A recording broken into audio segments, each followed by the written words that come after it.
జై శ్రీరామ్. మీ అందరికీ కూడా చూస్తున్నారు కదా పూజ. 22వ తారీఖున మనందరము కూడా శ్రీరాముణ్ణి శ్రీరామ జయరామ జయ జయరామ అనుకుంటూ పూజించి శ్రీరామ రామ రామేతి అనే శ్లోకాన్ని చదువుకుంటూ శక్తానుసారం పానకం వడపప్పు చలివిడ నైవేదన చేసి స్వామి వారిని దీపధూప నైవేద్యాలతో పూజించినటువంటి వారికి కష్టములు నష్టములు బాధలు ఉండవు. Gautam neuro care brain stroke migraine fits brain and spine surgeries కి బెస్ట్ న్యూరో సర్జన్.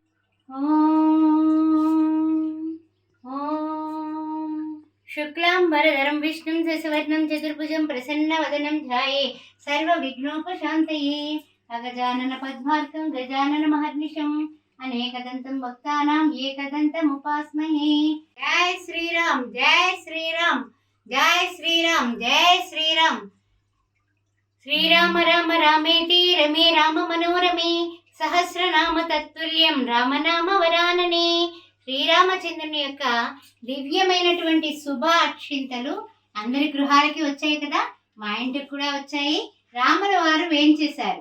వారికి దీపంతో స్వాగతం చెప్పి ఆ అక్షింతల్ని ఈ రోజు నాడు మనము రేపటి రోజు 22వ తారీఖు రోజున ఏ విధంగా పూజ చేసుకోవాలి అనే విషయాన్ని మనం ఇక్కడ తెలుసుకుందాం. శ్రీరామ జయరామ జయ జయ రామ అని అనుకుంటూనే ఉండండి, సదా జపిస్తూనే ఉండండి, ఆ విషయాన్ని మర్చిపోవద్దు. ఓం గంగణపతే నమః. ఏకదంతాయ విద్మహే వక్రతుండాయ ధీమహి తన్నో దంతి ప్రచోదయాత్తు అని వినాయకుడిని పూజ చేసుకుని వినాయకుడికి కాస్తంత నైవేద్యం కూడా పెట్టుకొని గణానాన్త్వా గణపతి కుంభవామహి అని పటికి బెల్లం ముక్క చక్కగా నివేదన చేసుకుని ఆయనకి 3 సార్లు ప్రణాయ స్వాహ పనాయ స్వాహ ఉదానాయ స్వాహ సమానాయ స్వాహ అనేసి ఆయనకు నివేదన చూపించి ఆ వినాయకుడి పూజ అనంతరం పసుపుతో చేసుకోవచ్చు. వినాయకుడిని విగ్రహం ఉంటే కనుక మన పూజా మందిరంలో విగ్రహాన్ని ఇక్కడ మనం వినియోగించుకోవచ్చు.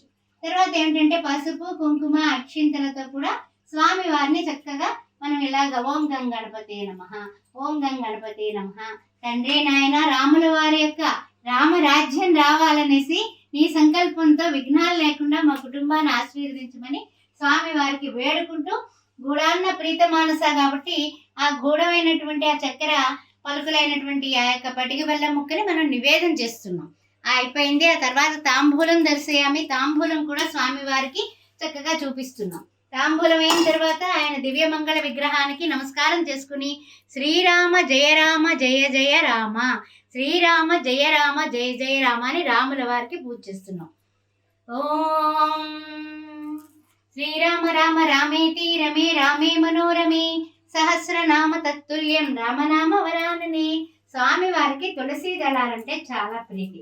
అందువల్ల అంత పవిత్రమైనటువంటి ఆ తులసి దళాలతో స్వామి వారిని పూజించడం అనేది మనకి తప్పనిసరి అనమాట. అందువల్ల తప్పనిసరిగా ఆ తులసి దళాలంతో ఈ యొక్క శ్రీకృష్ణ పరమాత్మ కూడా ఆ రుక్మిణీదేవికి ఆయన తూగాడు అన్న విషయం కూడా మనకి తెలుసు. కాబట్టి ఈ యొక్క అయోధ్య గురించి, అయోధ్య రాముడి గురించి మనం తెలుసుకోవాలంటే ఆలయం పునరుద్ధరణ చేయడం జరిగింది.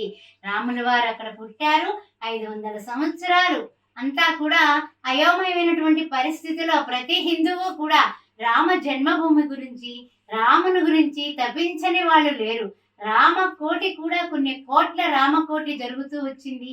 కొన్ని వేల కోట్ల లక్షల కోట్ల రామనామ జపాలు చేశారు.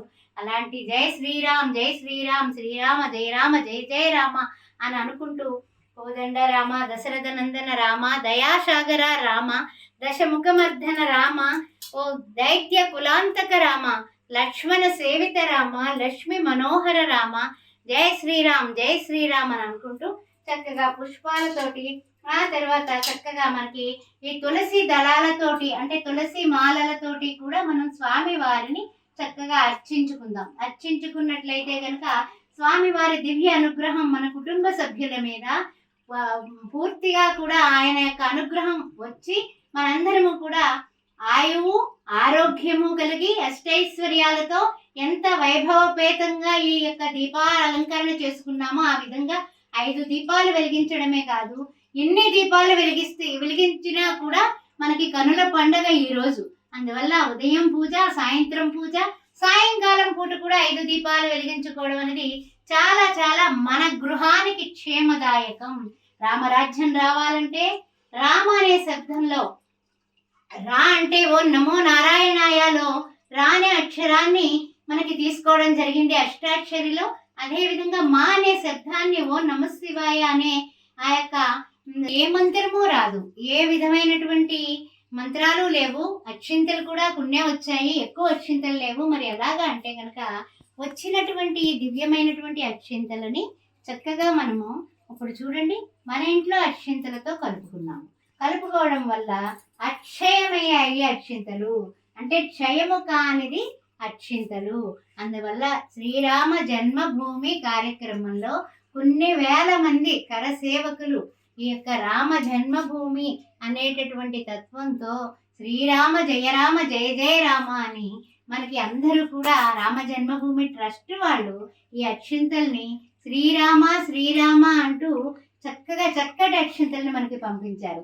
దానిలో మన ఇంట్లో ఉన్నటువంటి అక్షింతలు కూడా కలుపుకొని చక్కగా ఈ విధంగా తయారు చేసుకొని మనం పూజలో పెట్టుకొని మన ఇంట్లో వివాహం కానిటువంటి పిల్లలుంటే వాళ్ళకి శ్రీరామ జయరామ జయ జయ రామ అని పూజ అనంతరం వాళ్ళ శిరస్సు మీద అక్షింతల్ని చక్కగా ఇలాగా వేసినట్లయితే గనక వాళ్ళకి తప్పనిసరిగా మరల శ్రీరామ నవమి వచ్చేలాగా వీళ్ళకి పెళ్ళైపోతుంది, పెళ్లి కుదరడం కానీ జరుగుతుంది. ఈ విషయాన్ని గుర్తుపెట్టుకోండి.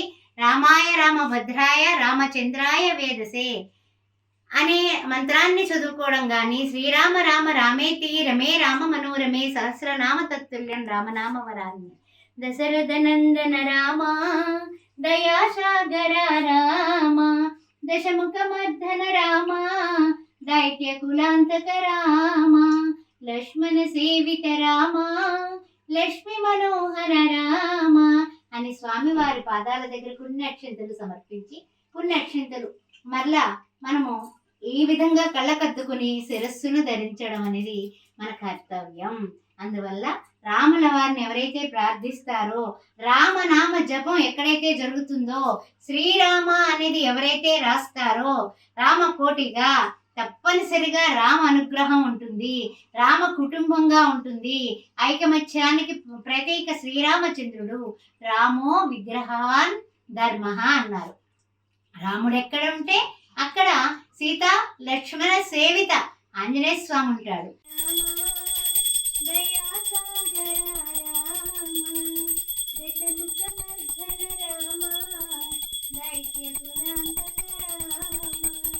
లక్ష్మణ సేవిత రామ లక్ష్మీ మనోహర రామ సూక్ష్మ స్వరూప రామ సుందర వదన రామ అతి సుందర వదన రామ దశరథ నందన రామ దయాసాగర రామ రామ లక్ష్మణ జానకి జై బోలో హనుమానికి రామ లక్ష్మణ జానకి జై బోలో హనుమానికి రామ లక్ష్మణ జానకి జై బోలో హనుమానికి జయ శ్రీరామ్ శ్రీరామ రామ రామేతి రమే రామ మనోరమే సహస్రనామ తత్తుల్యం రామనామ వరాననే. జై శ్రీరామ్ జై శ్రీరామ్ శ్రీరామ జయ రామ జయ జయ రామ. అందరూ కూడా హారతి కళ్ళకత్తుకోండి. జై శ్రీరామ్ జై శ్రీరామ్ జై శ్రీరామ్ జై శ్రీరామ్. అన్ని రకాల ఆనందాలు మీ గృహాల్లో కలిగి సకల సంపదలతోటి అష్టైశ్వర్యాలతోటి పిల్లా పాపలతో మీరు ఆనందంగా ఉండాలని శ్రీరామచంద్రమూర్తిని వేడుకుంటూ జై శ్రీరామ్.